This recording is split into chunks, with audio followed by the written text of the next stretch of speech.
नमस्कार, बहुत स्वागत है आपका। आप देख रहे हैं गुरुजी के ज्योतिष सीक्रेट। कर्क राशि। शनिदेव राहु के नक्षत्र में प्रवेश करने जा रहे हैं।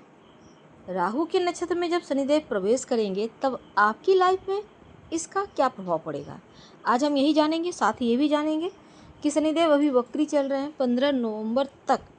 इस मध्य क्या कुछ होने जा रहा है आपकी लाइफ में। अभी तक जो चीज़ें प्राप्त नहीं हो पा रही थी वो कितने हद तक आपको मिलेगी और किन चीज़ों को बेहतर करके आप अपने भाग्य का साथ पा सकते हैं। उपाय वो कौन से हैं, तमाम बातें जारी हैं। वीडियो के अंत तक बने रहिए और ये प्रेडिक्शन चंद्र राशि पर आधारित है। देखिए, शनिदेव वक्री चल रहे हैं और आधा से ज़्यादा वक्त बीत चुका है उनके वक्री रहते हुए। 29 जून को ही वक्री हुए थे 15 नवंबर तक, और अभी ये सितंबर का महीना भी बीतने पे है। अब देखिए, जो कर्क राशि वाले हैं, जब आपके ऊपर ढैया चल रही है और वक्री अवस्था में है तो ढैया का प्रभाव कम हो चुका है आपके ऊपर। तो उम्मीद है कि बहुत सारे कर्क वालों को राहत बहुत सारी मिली होगी। आपके अधूरे कार्य बन गए होंगे। ढैया का प्रभाव जैसे ही कम हुआ, हटा, यहाँ से चीज़ें आपके ऊपर बेहतर होने लगती है।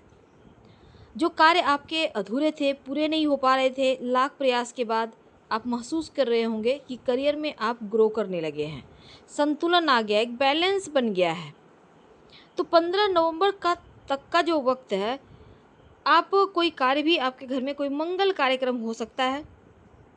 अष्टम भाव में चल रहे हैं, कर्म के स्वामी हैं और करियर के भी कारक हैं।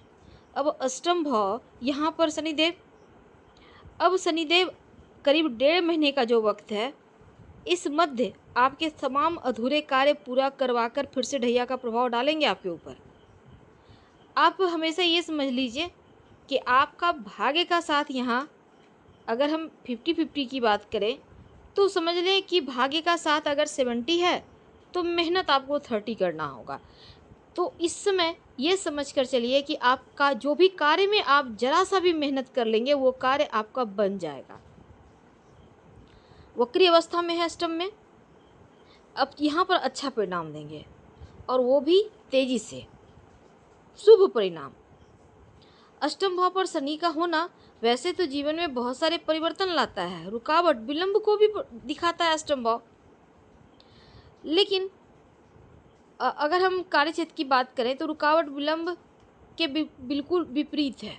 जैसे ही वक्री में है, एक घर पीछे घर का प्रभाव यहाँ पर से देंगे, यानी सप्तम भाव का देंगे।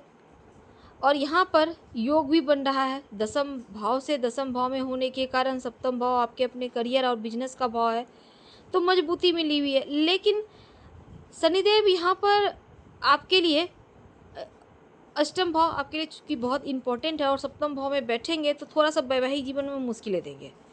तो रिश्तों को संभालिए, और पार्टनरशिप में काम करते हैं तो हर तरफ नजरें बनाए रखें।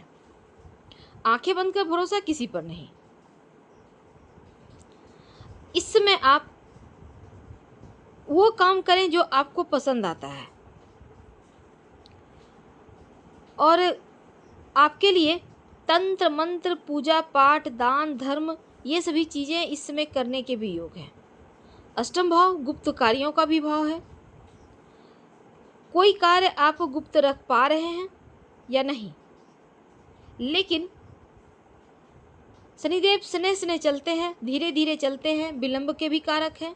तो शनिदेव कार्य तो आपका करवाएंगे, उसका फल भी देंगे, पर धीरे धीरे, उतावलेपन में आके चीज़ों को गड़बड़ मत कीजिएगा।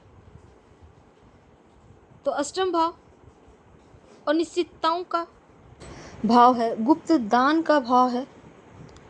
तो ये दान, अगर इस समय आप किसी को कुछ मदद करते हैं तो ये समझ लें कि इसका फल आपको शनिदेव जरूर देंगे। हालांकि इस समय सप्तम भाव का परिणाम दे रहे हैं, और जैसे ही 15 नवंबर को मार्गी होंगे, दोबारा से फिर आपकी ढैया का फल देने लगेंगे अष्टम भाव का। तब यहाँ पर से फिर से एक बार दाम्पत्य जीवन में परेशानी, थोड़ी माता पिता के स्वास्थ्य में थोड़ा कष्ट, ये सभी चीज़ें फिर होने लगेगा। तो जीवन साथी के साथ तालमेल बनाकर आप चलिएगा, रिश्तों का ध्यान रखिएगा, क्योंकि शनिदेव आपका बैलेंस करते हैं। सप्तम भाव आपके मित्र का भी है, तो किसी मित्र का सपोर्ट आपको चाहिए होगा। तो एक दो दोस्त जरूर लाइफ में रखिए, ताकि सपोर्ट आपको समय पर मिलता रहे। और पार्टनरशिप का भी सप्तम भाव है, तो ऐसे में जो ऐसा कोई काम करें जो पार्टनरशिप में हो या रिलेशनशिप में, अगर आप सबके किसी के साथ मिलकर काम करना चाहते हैं तो यहाँ पर चीज़ें स्थिर बढ़िया रहेगी। अब सप्तम भाव को व्यवसाय कार्य क्षेत्र में परिवर्तन का भी भाव माना जाता है।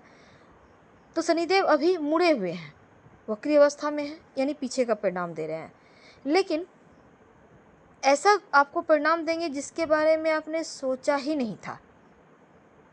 तत्काल काम बनेगा, अभी जो फल दे रहे हैं वो काम आपका क्विक बनेगा, आपका रुझान भी बढ़ेगा, एक तो धर्म की तरफ, दूसरा तंत्र मंत्र की तरफ।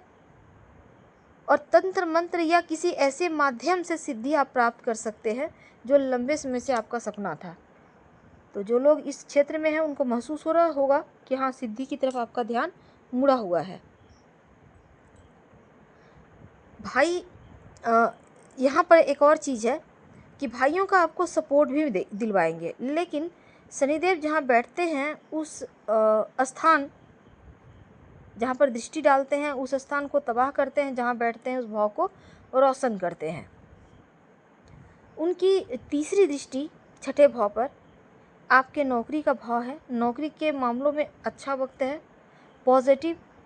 और शनि का सप्तम दृष्टि, अब वक्री हैं लेकिन फिर भी सप्तम भाव पर उनकी दृष्टि सबसे ज़्यादा बेहतर फल देगा। तो ऐसे में द्वितीय भाव पर सप्तम दृष्टि है, ये भाव होता है कुटुंब का, वाणी का, धन का। तो आपकी वाणी से किसी को आहत ना हो कोई, इसका ध्यान रखिएगा, ध्यान दीजिएगा। और अच्छा करने के लिए आप क्या करेंगे, सबसे पहले तो अपने छत पर पंछियों को दाना न डालें, नहीं तो आपका राहु बिगड़ जाएगा। अब राहु के नक्षत्र में शनिदेव आ रहे हैं, सतभिषा नक्षत्र में, तो राहु को बिगड़ने नहीं देना है। दूसरा, घर में कोई बंद पड़ी घड़ियां हैं, आपके घर के दरवाजे के ऊपर, खिड़कियों के ऊपर घड़ी रखी हुई है, उसको वहाँ से तुरंत हटाइए। बंद पड़ी घड़ियां हैं उसको हटाइए, सेल लगवाइए। टूटी फूटी घड़ियां हैं उसको फेंक दीजिए या किसी को दे दीजिए, लेकिन आप यूज़ मत कीजिए। ये पीरियड ऐसा है जो मनोरथ को पूर्ण करेगा, लेकिन कुछ चीज़ों को आप ठीक करके मनोरथ को जल्दी पूरा करवा सकते हैं। पैसे से, अगर हम पैसे की बात करें, धन की बात करें, तो फंसा हुआ रुका हुआ धन इस पीरियड में आएगा, आप प्रयास ज़रूर कर लीजिएगा। और इस समय सबसे बड़ी बात कि आपको शारीरिक रूप से थोड़ा मेहनत करना चाहिए, योगा एक्सरसाइज करना चाहिए। घर में या छत पर कबाड़ को इकट्ठा ना होने दें, तुरंत हटाइए, नहीं तो पूरी तरह से फल आपको नहीं मिल पाएगा। हम आपसे विदा लेते हैं। जानकारी अच्छी लगे तो लाइक कर सब्सक्राइब करें, शेयर करें, कमेंट करें। धन्यवाद। लाइव से मैच करें तब लाइक कर सब्सक्राइब करें, अपनों से शेयर करें और कमेंट में हर हर महादेव जरूर लिखें। धन्यवाद।